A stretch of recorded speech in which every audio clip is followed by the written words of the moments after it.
Buenos días a todos y a todas. Os damos la bienvenida a este webinar organizado por el Instituto Andaluz de Administración Pública con motivo del Día Internacional contra la Violencia de Género.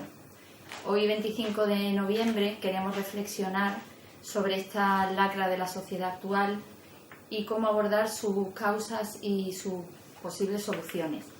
Para ello está con nosotros Rosa Gómez Torralbo. Ella es licenciada en Psicología, graduada social y máster en Gestión de Calidad. Desde 1987 Rosa ha trabajado en políticas públicas de igualdad en el Centro de la Mujer de la Diputación de Málaga y ese equipo de trabajo fue germen del Instituto Andaluz de la Mujer, donde Rosa también ha desarrollado diversos puestos, incluido el de directora en el año 2000. Es colaboradora y docente del IAR desde hace años y actualmente es vocal del Consejo Andaluz de Participación de las Mujeres. Yo doy ya la palabra a Rosa y les recordamos que tienen en el menú de la aplicación posibilidad de escribir sus preguntas para que la ponente pueda responderlas al final. Y también tienen un icono en la zona inferior derecha con una flechita donde pueden pulsar y configurar la visualización, la forma en que quieren visualizar este webinar. Pues muchas gracias a Rosa y les dejo con ella.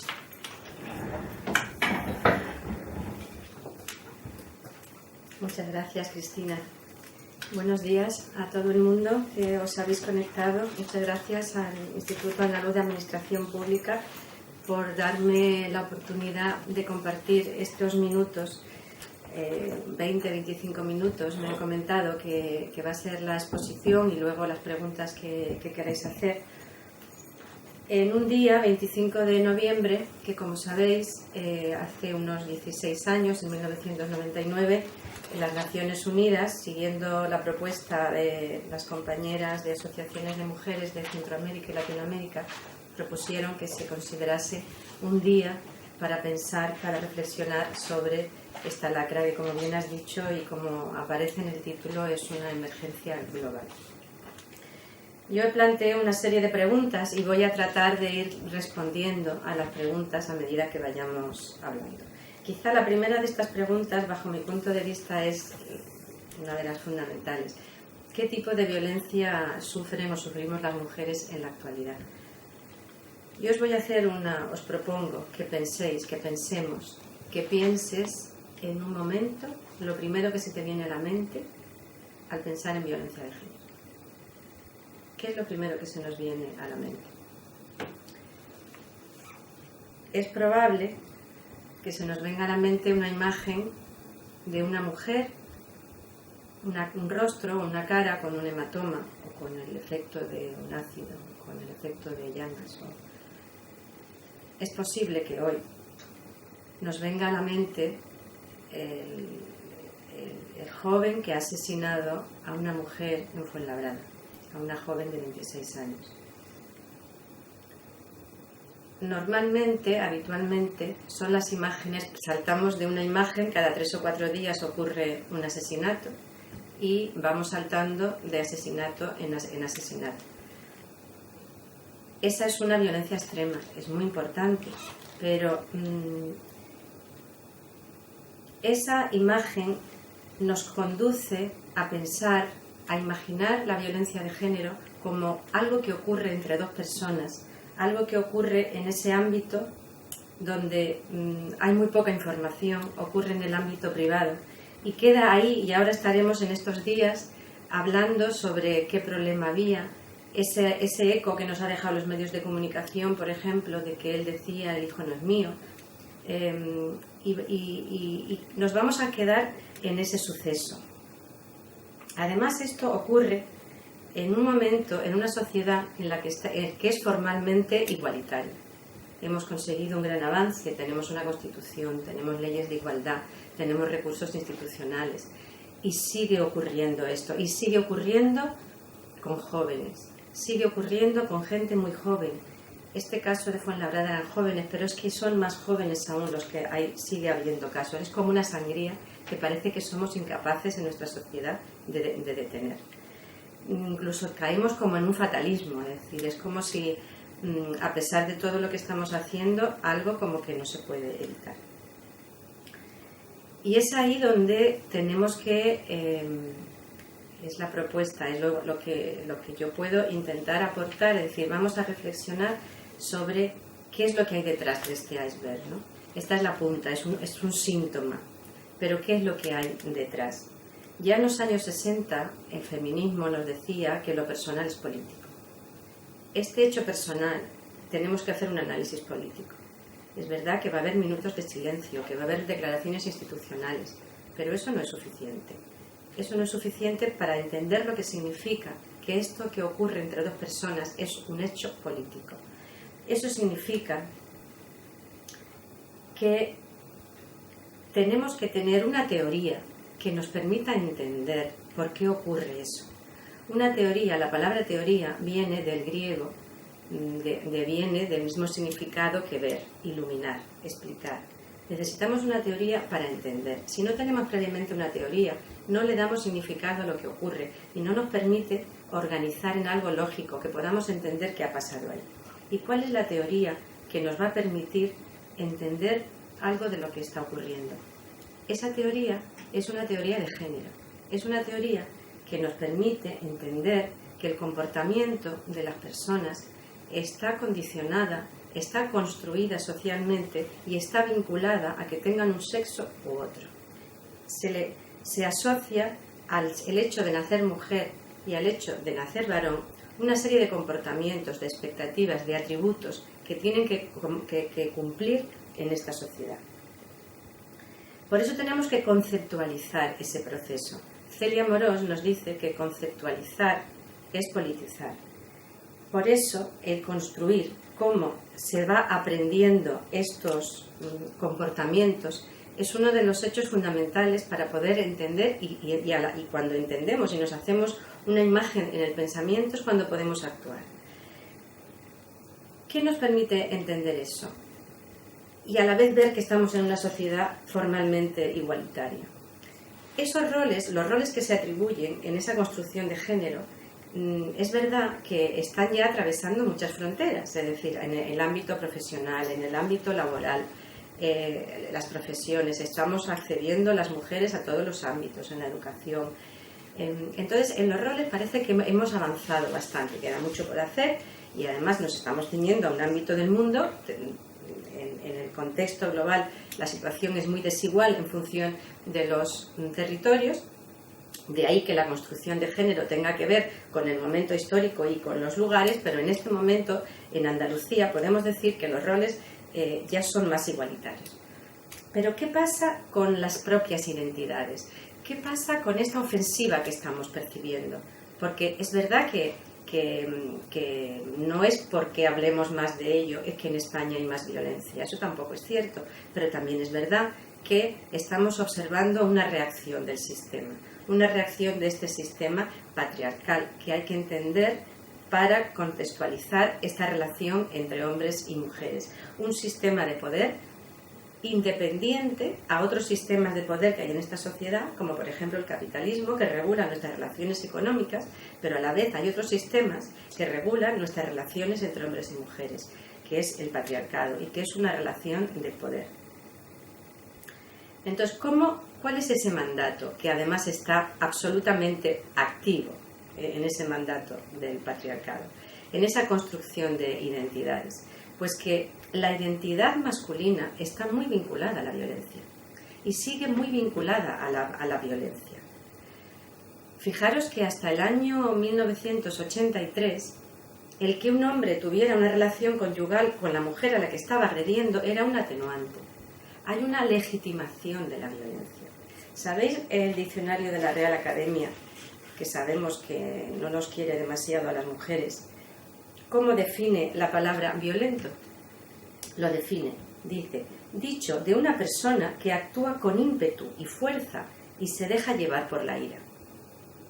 Él la quería, pero se deja llevar por la ira. Y además estamos en una sociedad igualitaria. ¿Por qué está ella ahí? ¿No ha sido capaz de detectar ese riesgo? Todas esas cosas son las que nos van a venir a la cabeza de cada uno de los asesinatos. ¿Y qué dice este diccionario que tanto nos quiere a las mujeres sobre la palabra víctima? Dice: persona o animal sacrificado o destinado al sacrificio, persona que se expone u ofrece a un grave riesgo. Es decir, hay una cierta legitimación en esa construcción vinculada a la masculinidad, porque cuando pensamos en la violencia y pensamos en una agresión, fijaros que agresividad y violencia de género no es lo mismo. Normalmente escuchamos: era un buen chaval, era un buen vecino, era un buen compañero de trabajo, nadie hemos entendido qué es lo que ha pasado. Eso es muy frecuente que lo escuchemos. Entonces, ¿qué ocurre? Que esa persona no era agresiva, pero ¿cuántas puñaladas tuvo que dar para que muriera? Cuando ya estaba muerta incluso, ¿cuántas puñaladas más tuvo que dar? Entonces, agresividad y violencia de género no es lo mismo, porque si esa persona fuera agresiva, ciertamente, pues esa actitud la tendría con compañeros, con compañeras, con otras personas de la familia, con otras mujeres, pero muchas veces no, es decir, no es una persona que tenga un comportamiento agresivo como agresividad, sino que ejerce la violencia como modo de poder, como modo de prevalencia, como modo de que se pliegue a lo que tiene que hacer, a la obediencia, porque hay un deber de obediencia, porque venimos de un marco de esa legitimación y de esa obediencia de las mujeres. Entonces, él lo que está haciendo es restituir. Eso se aprende. Lo que nos dice la teoría de género es que eso se aprende desde la infancia. Incluso vemos que eso tiene otras consecuencias lesivas para los propios chicos que no aceptan este tipo de roles y que sus propios compañeros le castigan cuando no se comporta ejerciendo esa masculinidad, cuando no se comporta ejerciendo la violencia, cuando hay que imponer y cuando hay que hacer una exhibición de su masculinidad. Y vemos cuando muchas de estas agresiones se hacen en grupo, es decir, forma parte de esa relación de la fratría, es decir, esa relación entre hombres y entre compañeros para mostrar esa violencia contra las mujeres.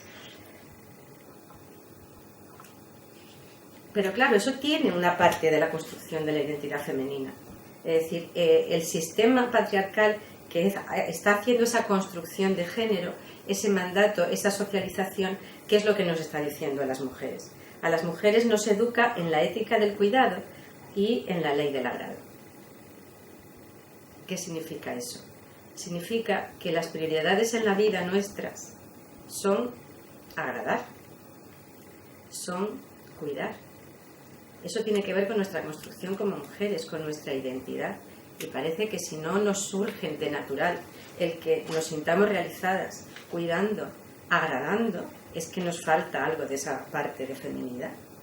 Somos mucho más mujeres cuanto más cuidamos, cuanto más agradamos, cuanto más nos presentamos de manera que el otro, el hombre, se sienta bien. Es decir, esa es la jerarquía que nosotras debemos tener, ese es el amor romántico, ese es el amor fusión, esa es la posición en la vida que el proyecto que tenemos que poner de manera central. Esas renuncias que vamos haciendo a nuestros proyectos personales apenas quedan invisibilizadas, porque nuestra prioridad debe ser el proyecto del otro y nuestra prioridad debe ser el proyecto familiar. Todo eso hace que las identidades se siguen construyendo de esta forma. Por eso, cuando hablamos de la violencia de género y nos viene a la mente esa violencia extrema, para mí lo importante y lo que yo quisiera compartir hoy es que hay muchos tipos de violencia, muchas intensidades de esa violencia. Amelia Valcárcel el otro día la escuchaba hablando de esas intensidades, de la violencia extrema, que todo el mundo se nos viene a la cabeza, de esa violencia media y de esa violencia de baja intensidad que vivimos todas. Esa violencia de baja intensidad que nos hace autocensurarnos. No vamos a competir con ellos, no vamos a contestar, no vamos a pasar por esa calle vacía, no vamos a pasar por ese sitio que no está iluminado, no vamos a llegar muy tarde a casa, no vamos a salir solas, no vamos a viajar solas, no vamos a ir a determinados sitios. Es decir, todo eso que nos está autolimitando es violencia de género. Todo eso que nos hace no provocar, todo eso que nos hace pensar qué tengo que hacer para que no digan que estoy provocando, eso es violencia de género. Con eso pretendería algunas respuestas a esa primera pregunta que decíamos, ¿qué tipo de violencia sufren o sufrimos las mujeres? Para intentar abrir ese abanico. ¿Cuáles se consideran violencia de género?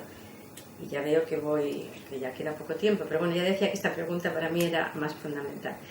¿Cuáles se consideran violencia de género? Violencia de género es toda violencia contra las mujeres.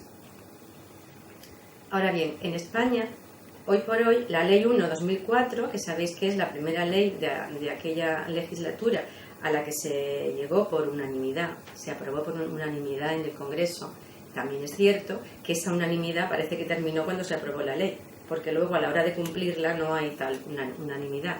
Y también hay que decir que en el 2007 se aprobó la Ley Orgánica de Igualdad de Género y ahí no hubo unanimidad. Algo está fallando entonces, algo está fallando. O es que el ver esa imagen de una mujer agredida nos inspira cierta compasión y ahí sí podemos ponernos de acuerdo, porque ¿quién no va a estar de acuerdo en eso? Pero cuando estamos en la raíz y estamos viendo que es un problema de falta de igualdad y queremos hacer una ley orgánica para luchar contra esa igualdad, ahí ya no estamos de acuerdo. No obstante, en esa ley, en aquel momento histórico, hace 12 años, pues se limitó, se concentró en las agresiones que sufrían las mujeres cuando había un vínculo de afectividad, un vínculo conyugal o una relación análoga de afectividad. Quizá por lo que decíamos antes, porque justo se venía de un entorno en el que eso eximía, en el que eso era un atenuante. Por eso era importante eliminar y quitar. Ahora ya, y desde luego desde la firma del Convenio de Estambul, del año 2011, suscrito en 2014, hace ya 2 años que teníamos que haber ampliado esa ley orgánica y a todo tipo de violencia y a todo tipo de relación con el agresor y algunos otros cambios. Quizá uno de los cambios es la propia denominación, que si bien violencia de género, como decía, es violencia contra las mujeres, ese nombre pues tiene alguna controversia porque no queda claro que en el nombre se vea que es una violencia contra las mujeres. Entonces, uno de los cambios podría ser el cambiar la denominación y que sea realmente violencia contra las mujeres. ¿Y qué ha pasado en estos 12 años en la aplicación de esa ley? Esa ley tiene una parte que no se ha cumplido, por ejemplo, de incorporar en la educación realmente el tratamiento, la sensibilización, el entender que los chavales y las chavalas se puedan construir con otros modelos. Pero en la parte judicial, ¿qué ha pasado en estos 12 años? En estos 12 años, con la creación de juzgados especiales, específicos para luchar contra la violencia de género, para instruir estos casos, pues se han instruido 1.400.000 casos, expedientes. En torno a la mitad se han archivado. En torno a la mitad se han archivado. Con lo que cuesta para una mujer llegar a plantear una denuncia. ¿Qué ocurre ahí? ¿Qué ocurre para que, con lo que eso cuesta, y yo no pongo en duda que hay esos casos y muchos más casos y que eso es un primer paso para la solución? Pero ¿qué pasa? Ahí hay una fórmula diabólica. Está la presunción de inocencia, que enseguida la aplicamos en cuanto llega ese caso al juzgado, es decir, el acusado está protegido por la presunción de inocencia. Además tiene ese plus de dignidad que el patriarcado le da, esa credibilidad en sus palabras. Y ahí, en esa fórmula, vamos a introducir esa falta de credibilidad que tenemos las mujeres. Y podemos añadir hasta qué punto, y no todos los jueces y juezas, pero hasta qué punto los jueces y juezas conocen, han estudiado realmente las leyes de igualdad, la ley contra la violencia de género, y la están aplicando de acuerdo al espíritu de esas leyes. Lo que estamos viendo es que no es así. Falta investigación, falta seguimiento para ver qué está pasando en todos esos procesos. Están las fiscalías que están haciendo una labor importante, pero estamos hablando de unos asesinatos y de unos delitos muy complicados de probar, porque muchas veces no hay testigos, porque no hay otras personas. Entonces es muy importante la credibilidad que se le pueda dar a la mujer, y en estos momentos, en esta sociedad, no se está dando esa credibilidad. Bueno, es un poco en cuanto a ese balance muy rápido que podemos hacer de estos 12 años de aplicación de esa ley orgánica, que sabemos que está en proceso de ampliación, de modificación. Además, el día 15 de este mes, hace 10 días, se ha aprobado una proposición no de ley por unanimidad, de nuevo. Es una satisfacción que podamos volver a contar con todo el Congreso, que está de acuerdo en iniciar un nuevo proceso de reflexión, de ampliación y de actualización. Hay una proposición no de ley para modificar esa ley y para seguir profundizando. Eso ocurre con una movilización ciudadana importante, con un trabajo muy importante de las asociaciones de mujeres, porque preguntábamos también ¿y qué hace la sociedad civil y qué hacen las asociaciones de mujeres? El año pasado, hace prácticamente un año, el 7 de noviembre del año pasado, hubo una movilización nacional. Nos concentramos en Madrid denunciando esta situación, instando a los poderes públicos para poder tomar medidas. Hay muchas propuestas ahí. Yo espero que en el proceso ahora que se abre con este inicio en el Congreso se puedan asumir todos los avances y todas las propuestas que está haciendo el movimiento de mujeres. Además, las teóricas están aportando, se está reflexionando, porque es importante ir creando teoría, ir generando teoría, si no, no vamos a poder entender y no vamos a poder tener una representación que nos permita actuar para acabar con esta lacra, ¿no? ¿Qué podemos hacer como docentes? ¿Qué podemos hacer como personas empleadas públicas? Si tenemos en la mente toda esa gran diversidad que supone esa violencia, pues tenemos que ser conscientes de que acabar con la violencia es apostar por la libertad de las mujeres, por darle credibilidad, por apoyar sus proyectos personales, por reforzar esos proyectos, por estar sensibles en el aula, por saber que si hacemos alusión a unos modelos tenemos que poner espejos de modelos de mujeres. En todos los campos, en el periodismo, en el urbanismo, en el periodismo, programas fantásticos que se están haciendo, que nos muestran realidades crueles y cruentas de violencia contra las mujeres, pero necesitamos que también en esos espacios, seguro que hay mujeres luchando contra eso. Necesitamos ver también esos modelos. No nos pueden presentar solo modelos de mujeres víctimas. Necesitamos modelos de mujeres que luchan contra eso, porque la única manera de acabar con esto es trabajar por la igualdad. Trabajar por la igualdad apoyando a mujeres que son sobre todo las que están liderando estos movimientos. Eso significa acabar con la violencia, significa luchar por la igualdad. En el ámbito de la Junta de Andalucía tenemos recursos, tenemos organismos. Si alguien quiere ampliar esa información, si alguien quiere compartir, quiere denunciar, quiere seguir investigando, pueden dirigirse a ese teléfono de información gratuito 900 200 999. Pueden dirigirse a los centros provinciales de la mujer, a los centros municipales de información a la mujer, al Consejo Andaluz de Participación de las Mujeres, que es un consejo que estamos ahí, pues 26 vocalías de asociaciones de mujeres de toda Andalucía. Y bueno, solo quiero animar a que vayamos avanzando. Estoy a vuestra disposición para cualquier sugerencia, pregunta que queráis hacer.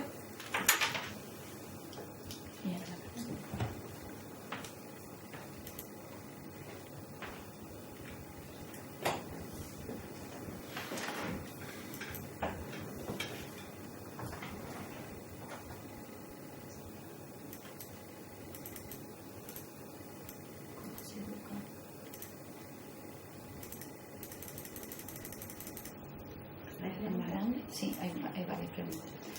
Muestra. Vale.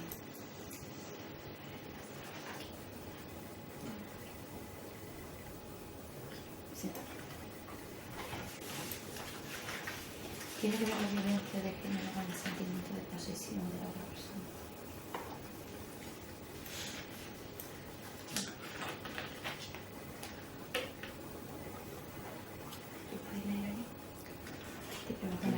tiene que ver la violencia de género con el sentimiento de posesión de la otra persona? ¿Qué pensáis? Las personas que estáis ahí después de lo que hemos ido hablando, ¿tiene que ver con el sentimiento de posesión? ¿A dónde nos conduce el sentimiento de posesión? Tendríamos que interrogarnos. ¿El sentimiento de posesión nos conduce a actuar con la otra persona respetando su proyecto de vida, respetando su autonomía? ¿Nos permite eso? Si no nos permite eso, es que está generando una violencia, es que está atentando contra su libertad, es que está atentando contra su autonomía. No sé si así me está contestando. Me llama la atención algunos comportamientos machistas en programas de televisión. ¿Qué tienes que decirnos del papel de los medios de comunicación en la violencia de género? El papel de los medios de comunicación es fundamental. De hecho, se me viene a la mente porque, sabéis, en Andalucía, en el año 1997, ocurrió un hecho que fue un antes y un después y que fue un revulsivo para muchos medios de comunicación. Fue Ana Orantes, no sé si lo recordáis, que en un programa de televisión se la invitó para que contara su caso. Volvemos al suceso, volvemos al caso. Y para que contara más, y para que contara más. ¿Qué ocurrió? Pues que a raíz de ese programa, el agresor, que ya tenía una condena judicial, la roció de gasolina y murió entre las llamas. Eso fue un antes y un después y sensibilizó a los medios de comunicación, que yo creo que realmente están haciendo una labor intensa. Bueno, algunos mejor, otros peor, pero hay una cierta sensibilidad, pero todavía tiene que haber más. Queda mucho y sobre todo el pasar del tratamiento como caso al tratamiento de la falta de igualdad. Ese paso es fundamental. Y yo me atrevo a añadir lo que decía antes, que por favor, siempre que presentemos una mujer víctima, presentemos una mujer que está luchando contra eso. Ella misma está luchando contra eso. Ella misma ha sido víctima porque no se ha doblegado a obedecer. El maltrato físico parece claro, pero ¿cómo asume?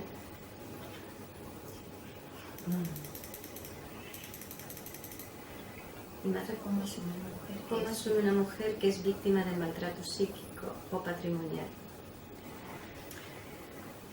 Claro, se habla del círculo de la violencia, ¿no? Se habla de que hay una tensión, hay una violencia y luego hay una explosión y luego hay un arrepentimiento, una reconciliación, y ese círculo de la violencia se repite una y otra vez. Hemos hablado de cómo esa educación, cuando nosotras estamos educadas en que nos construimos en la medida en que conseguimos agradar, todo eso nos dificulta ser conscientes de esa violencia. Pero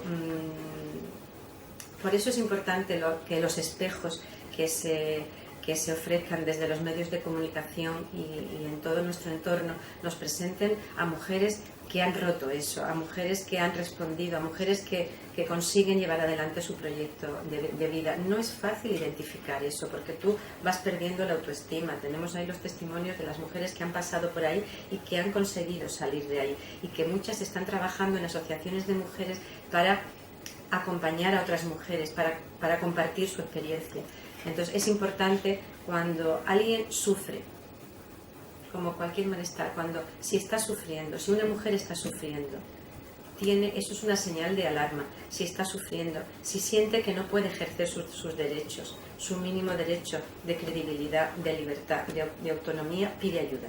Pide ayuda porque hay a tu alrededor muchas entidades, asociaciones de mujeres y entidades de la administración que pueden ofrecértela. Un vídeo sobre violencia.